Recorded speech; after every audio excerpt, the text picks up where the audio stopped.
দেখে ডরে প্যান ভিজা ফেলার দিন শেষ, বুঝছাও? পিনাকি কাউরে এইটা এটা ফাউল করবেন, 14টা গালি খাবেন। হাসিনা আমলে কি করছেন, ওই সবাই মিলে ওইটা আমল নামা তো টানি দেই নাই। ওয়াকার সাহেবের কাছে দুটো অপশন, হয় প্রফেসর ইউনূসের কাছে পূর্ণ আনুগত্য অথবা সেনাবাহিনী থেকে বিদায়, পছন্দ আপনার। একটা খুচরা আলাপ করতে হবে। আমি প্রথম থেকে বলে আসতেছি যে আমাদের একটা বিপ্লবী সরকার দরকার ছিল, সেটা তো করতে দিল না। যারা সেই সময় সরকার বানাইলো আমাদের কথা কিন্তু শুনলো না। তবে আমি কলে হাল ছাড়ি নাই, আমি চেষ্টা চালাই গেছি সরকারের ভেতরে বিপ্লবী উপাদান ঢুকানোর কাজ করে গেছি। নরমে গরমে কাজ যে হয় নাই তা না, হয়েছে কলে সরকার তার প্রাইভেট পান্ডার হিসেবে আমাদের কথাকে গুরুত্ব দেয়, মাঝে মাঝে, সবসময় না, এনগেজ হয়। সরকার অনেক ডিফিকাল্ট টাইম সাফল্যের সাথে নেভিগেট করতে পারছে।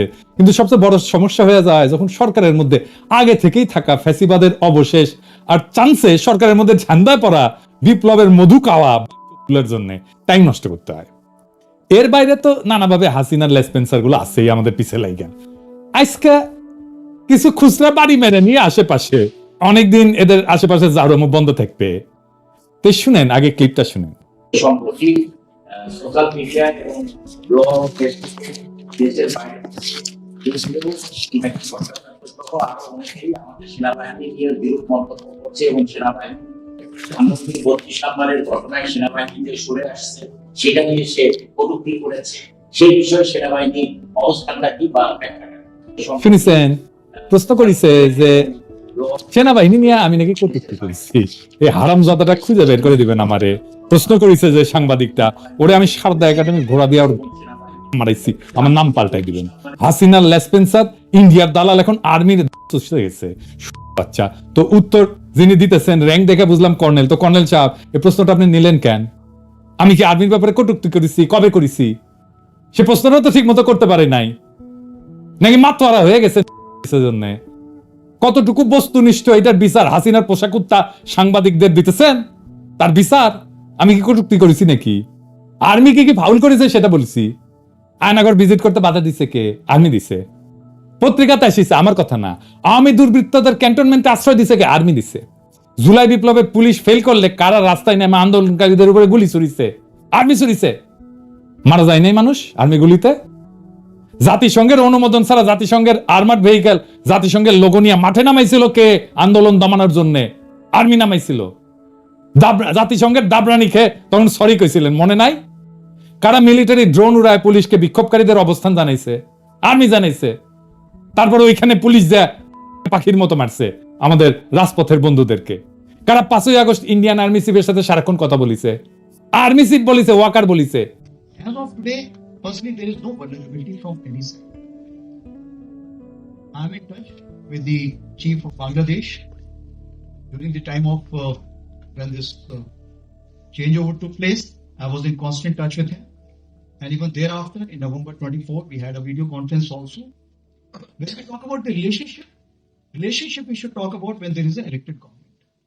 So as of now, the relationship is with the military is well and perfect. Aynaghor বানাইছে কারা? ডিজিএফআই বানাইছে। ডিজিএফআই তো আর্মির নাকি? কারা বিক্ষোভ দমনে সাফল্য দাবি করে হাসিনা সাফাই গাইছে? আর্মি গাইছে। আরো অনেকেই গাইছে, কিন্তু আর্মিও গাইছে। কারা ছাত্র জনতার উপরে গুলি ছোড়ার প্রমাণ থাকার পরেও সেই আর্মি অফিসারকে চাকুরিতে বহাল রাখছে? কে রাখছে? আর্মি রাখছে, ওয়াকার রাখছে। কার নিরাপত্তা হেফাজত থেকে জেনারেল মুজিব পালাইছে? আর্মির নিরাপত্তা হেফাজত থেকে জেনারেল মুজিব পালাইছে। ব্লক রেডে পুলিশের সাথে কারা ছিল? আর্মি ছিল। সৈনিক আর জুনিয়র অফিসাররা গুলি ছুটতে অস্বীকার না করলে এই আর্মি হাসিনারে রক্ষা করত। তখন আপা আপা করতেন সবাই মিলে, জানি তো। পারতেন কিনা রক্ষা করে সামলাইতে পারতেন কিনা সেটা পরের আলাপ। তা আপনার তো এই প্রশ্নে উড়াই দেওয়া উচিত ছিল। শুনেন, ওয়াকার সাহেবরা যারা বাঁচাইতে আসতেছে তারা বাঁচাইতে পারবে না। যা যা বললাম উপরে, আগে যা যা কইছি সেগুলো সব সুপিরিয়র রেসপন্সিবিলিটি গ্রহণ করতে হবে ওয়াকার সাহেবকে। কোনো মাপ নাই। ওয়াকার সাহেব যদি বিপ্লবোত্তর সরকারের পূর্ণ আনুগত্য প্রকাশ করে কাজ করতো, মাপ পাইতো। সেটা করেন নাই উনি। এইটার কনসিকুয়েন্স আছে কর্নেল সাহেব। ভবিষ্যতে দাবরানি এই সাংবাদিকদের আপনি দিবেন, নয়তো আমার দাবরানি খাবেন আপনি। আর্মি দেখে ডরে প্যান ভিজায় ফেলার দিন শেষ, বুঝছাও? পিনাকি কাউরে এইটা এটা ফাউল করবেন, 14টা গালি খাবেন। হাসিনা আমলে কি করছেন, ওই সবাই মিলে ওইটা আমল নামা তো টানি দেই নাই। ওয়াকার সাহেবের কাছে দুটো অপশন, হয় প্রফেসর ইউনূসের কাছে পূর্ণ আনুগত্য অথবা সেনাবাহিনী থেকে বিদায়, পছন্দ আপনার। কেউ বাঁচাইতে পারবে না। এবার আসেন প্রফেসর ইউনূসের আমেরিকার প্রেস সেক্রেটারি বানিয়েছে দিল্লি স্টারের সাবেক মাল গোলাম মুর্তজাকে নিয়ে কথা বলি। আচ্ছা দাঁড়ান, মুর্তজাতে যাওয়ার আগে আর একটা জিনিস দেখে নি, মুর্তজাকে ধরার আগে শুনেন। আমাকে গ্রামে গিয়েছিলাম, আমাকে একজন, "এই ভাই আপনাকে কিন্তু এই গণশত্রু বলেছেন।" গ্রামের একটা লোক, ফার্মার, খুব শিক্ষিত না, উনি জেনে গেছেন যে আমি একজন গণশত্রু। হ্যাঁ, আরে শফিকের কি দুষ্ক, মনে বড় দুষ্ক আমার মনের শফিক। ঠিক আছে, আমি খুব খুশি এসেছি। প্রথম আলো ডেইলি স্টারকে রক্ষার জন্য তো দিয়ানা হয়ে গেছিলাম, তুমি স্ট্যাটাস মানিছো, কোন দরকার ছিল এর মধ্যে ঢুকার? শেষে আমাদের লোকদের পিটাইছে, আমি কলে এটা পার্সোনালি নিছি শফিক, আজকে মাপ দিছি, এখন কিছু কই না, কিছুদিন মাপ রাখিছি, প্রোটেক্ট করবো তোমাকে যখন ধরে তখনও প্রোটেক্ট করি, কিন্তু যখন প্রোটেক্ট করার মরাল বা নৈতিক দায় অনুভব করব না, সেদিন এটার হিসাব আমি বরাবর করব তোমার সাথে। আর প্রথম আলো ডেইলি স্টার ওই দিনের পিটানির আমি বদলা নেব যদি বাইসা থাকি, এটা আমি আগেই কয়ে রাখলাম। সেদিন যারা গেছিল ওইখানে, যাদের লাঠিপটা করা হয়েছে, তাদের ডাইকানা প্রকাশ্যে যদি মাপ চায় তাইলে মাপ করে দিতে পারি, কিন্তু আমি রেকর্ড রাখলাম যে আমি মাপ করতে রাজি ছিলাম, শুনে নাই, মাইর খাইছি, বিনা কারণে পাল্টা মাইর দিয়া প্রতিশোধ নিব, শপথ নিলাম। এবার আসেন গোলাম মুর্তজা। আমি একটা স্ট্যাটাস দিছিলাম পয়লা বৈশাখ নিয়ে, যে পয়লা বৈশাখ আমরা কিভাবে পালন করব। পয়লা বৈশাখ তো আওয়ামী ন্যারেটিভ প্রতিষ্ঠার জায়গা ছিল, তাই না? পয়লা বৈশাখ নিয়ে তো আমাদের একটা লড়াই ছিল, আমরা তো পয়লা বৈশাখের সময় আমরা সব সময় হাসিনা আমলে লড়াই করছি। তো চারুকলা তো আওয়ামী দুর্গ ছিল, ছায়ানটের তো সব কয়টা আওয়ামী বাকশালী অ্যাক্টিভিস্ট, সাপোর্টার না অ্যাক্টিভিস্ট। রমনার পটমূলে যে গান গায় সেটা কেয়ারফুলি সিলেক্টেড, যা আওয়ামী বয়ানকে ক্যারি করে। হ্যাঁ, আপনি শোভাযাত্রার থিম দইরা সেই সময় বাংলাদেশে পলিটিক্যাল স্ট্রাগলের গতিমুখ ধরতে পারবেন। আমি এক্সাম্পল দিই, বাংলাদেশের প্রগতিবাদীরা কি পলিটিক্যাল স্ট্যান্ড নিছে কখন, সেটা আপনি এই মঙ্গল শোভাযাত্রার ব্যানার দেখায় থিম দেখে ধরতে পারবেন। 2012 সালে তাদের থিম ছিল রাজাকার মুক্ত বাংলাদেশ, মুক্তিযুদ্ধের অনিঃশেষ। তখন চলতেছে পুরাদমে জামাত নেতাদের ফাঁসি দেওয়ার প্রস্তুতি, বুঝছাও? রাজাকার মুক্ত বাংলাদেশ কে করিছে? এটা হাইলি পলিটিক্যাল, এটা সংস্কৃতি না। 2014 সালে ফাঁকা মাঠে গোলের নির্বাচন করেছে আওয়ামী লীগ। আওয়ামী লীগারদের মনে ভয় শঙ্কা, তাই না? টিকবে তো সরকার? তারা থিম নিল কি? উদ্ধত করো, জাগ্রত করো, নির্ভয় করো। হে সবচেয়ে ইন্টারেস্টিং 2021 সালের থিম। তখন সারা দুনিয়ায় র্যাবের মানবাধিকার লঙ্ঘনের বিরুদ্ধে প্রচারণা, স্যাংশন আসতে পারে, এটা র্যাবও জানে। র্যাব আর গুম খুন করতে চাইতেছে না, তখন তারা থিম নিল কালো ভয়ঙ্করের বেশে ওই আসে সুন্দর। আর হারামজাদা গোলাম মুর্তজা চারুকলা তার ঐতিহ্য অনুসারে থিম নেবে, শোভাযাত্রা করবে, গান সিলেক্ট করবে। আর একটা জিনিস দেখায়, দেখেন তো চিনতে পারেন কিনা? জি, এটা খালেদা জিয়া, আর হাতে পেট্রোল বোমা। মঙ্গল শোভাযাত্রার ছাতার নিচে পলিটিক্যাল প্রজেক্ট। গোলাম মুর্তজা বলে উস্কানি, বলে তারা যা ইচ্ছা গাইবে, হারামজাদা আওয়ামী ন্যারেটিভ নিয়ে আসবে, চারুকলার ছায়ানট আমরা সেটা হইতে দেব। আর গোলাম মুর্তজা তুই নিরাপত্তা দিতে পারবি? আমরা বলছি কথা বলে নিতে হবে, অন্যায় হয়ে গেছে খুব।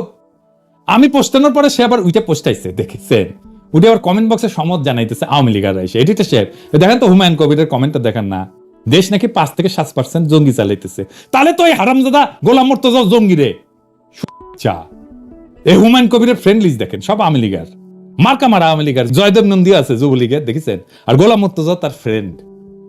আর এই গোলাম মুর্তজারে রিকমেন্ড করেছে নাহিদ, আর এখন আমেরিকায় বসে আমাদের পিছে লাগে, আওয়ামী লীগারদের সাথে ম্যাটাকার করে।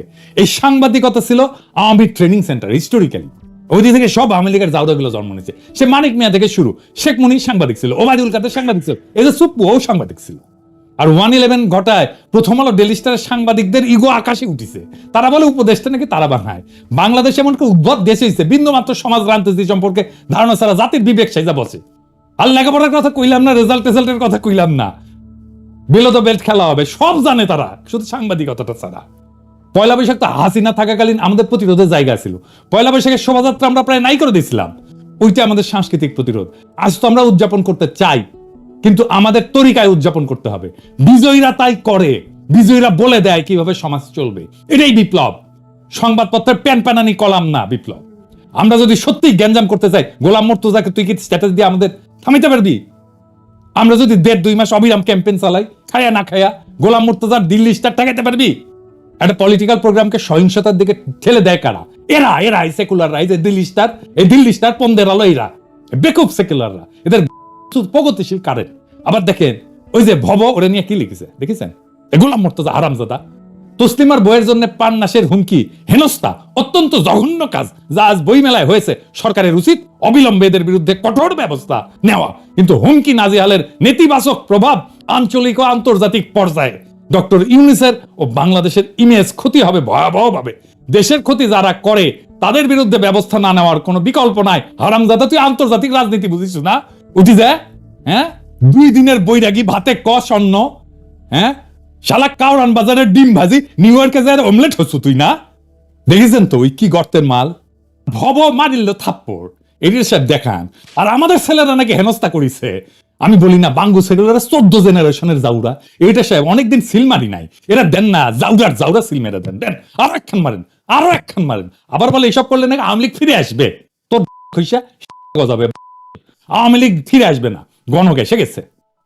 দেখ মুর্তজা, তোর তীর্থভূমি যেদিন ভাঙিছি, তারপরে সারা দেশে কি করেছে আমার ক্ষুদ্র ভ্রাতারা। দেখ এই যে সাহেব দেখান ওই ভিডিওটা, সাগুম মিউজিকের তালে তালে দেন, জ্বলে পুরা মরুক মুর্তজা। বেশি সেকুলারগিরি আর পশ্চিমা বিশ্ব ওই রমনার বটমূলে সাগুম বাঁচামো আর গরু ফেলায় জবে দেবো।